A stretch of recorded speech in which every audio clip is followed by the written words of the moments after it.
Well, begin with the end in mind. Even my 10-year-old grandson has learned that because he learns Stephen Covey's 7 Habits of Highly Effective People in the school system that he's in.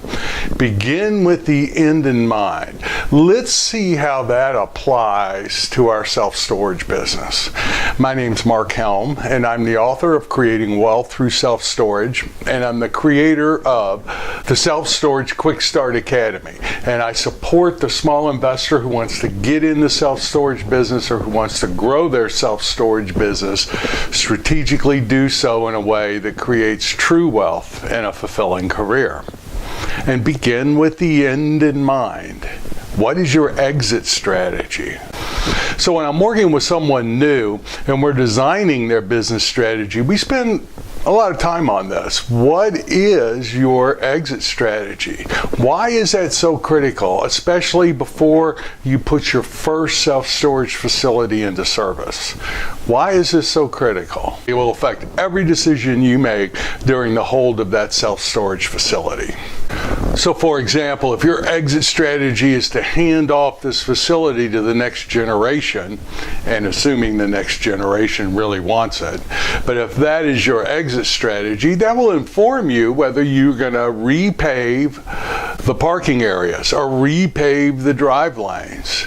That will inform you whether you're going to replace the HVAC or merely try to patch it again. It'll inform you whether you want to expand or not.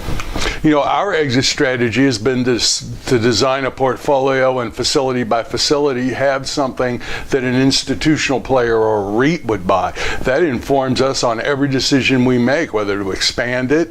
It even informs us how big our retail area is to be. Every decision we make is a function of what our exit strategy is. What is your exit strategy?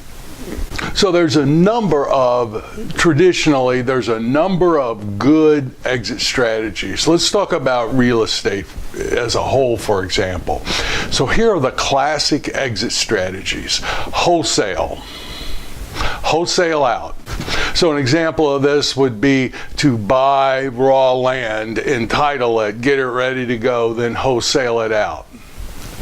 Then there's the flip. You see that a lot in housing, but the flip where you buy an existing facility, upgrade it or get it up to stabilize occupancy, then sell it.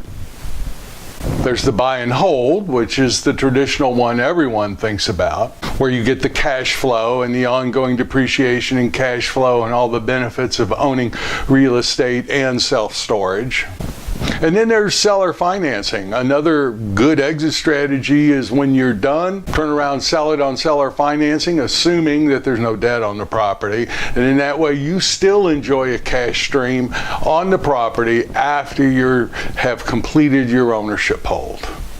And there's many variations on each one of those. Now, your exit strategy will give you your plan of action during your holding period. It informs you every step of the way from acquisition to disposition. So let's determine your exit strategy. Well, you start with, why are you getting in a self-storage business? Answer the question, what's your experience? How long do you intend to hold it? How much money do you have? Are you working with investors or are you working with partners?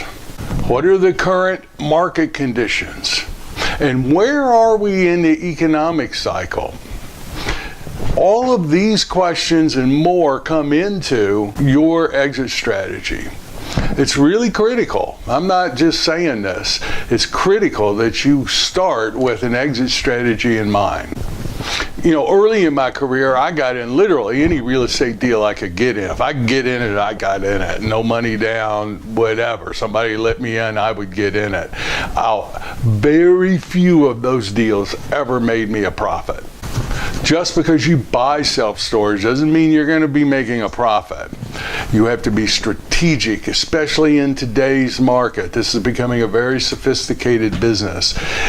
When I go in with a plan in mind, a strategy in mind from beginning to end of the hold that increases the opportunity that increases the chances that we'll make a profit, or the profit we're expecting on this particular project. Now, I know my exit strategy is probably not going to happen exactly like I picture it, but by having a plan, you will be moving towards a very specific direction. You know, we recently sold some properties in year 4 that we anticipated selling between year 7 and 10, but we sold it to the buyers that we had originally intended we'd sell it to. It just happened a little bit earlier, not as I pictured it, but we still made the profit that I had anticipated we'd make further down the road. Begin with the end in mind. You begin with the end in mind, and you will have a fantastic self-storage business. It's the best business in the world, bar none. So thank you very much. I look forward to being with you next week. My name's Mark Helm. I'm the author of Creating Wealth Through Self-Storage and creator of the Storage World Analyzer. That's the tool we use to project out what the future values are going to be and the future cash flows are going to be on our self-storage facilities that we put in service, and you can use the same tool that we use too.